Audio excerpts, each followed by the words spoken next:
ஒரு Panasonic TV LED TV backlight issue வந்திருக்கு. அந்த பேக்லைட் என்னென்ன கம்ப்ளைண்ட், எப்படி அதை மாற்றுறதுன்னு தெளிவாக இந்த வீடியோவில் பார்க்கலாம். Panasonic ஒன் டைம் உங்களுக்கு ரெட் கலர் பிளிங்கிங் ஆச்சுன்னா லைட்டு, அது பேக்லைட் தான். One time red colour blinking ஆகும், மறுபடியும் ஆஃப் ஆகும், மறுபடியும் ஆன் ஆகும். இந்த கம்ப்ளைண்ட் வந்துச்சுன்னா பேக்லைட் தான்.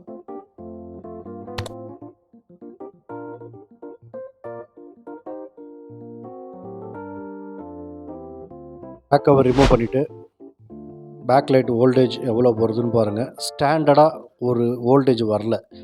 ஸ்டாண்டர்டாக வோல்டேஜ் வரல அப்படின்னாலும் இது நம்ம பேக்லைட் இஷ்யூ அப்படின்னு தெரிஞ்சுக்கலாம்.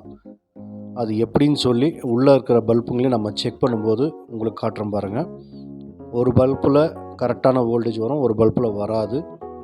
அதிலே தெரிஞ்சுக்கலாம் பேக்லைட் இஷ்யூன்னு.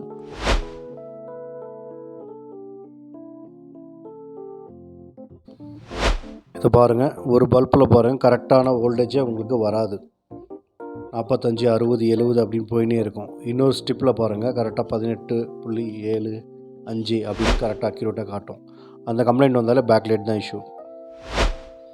பேக்லைட் மாற்றியாச்சு, ஒரு முறை செக் பண்ணிக்கினேன், கரெக்டாக இருக்குது.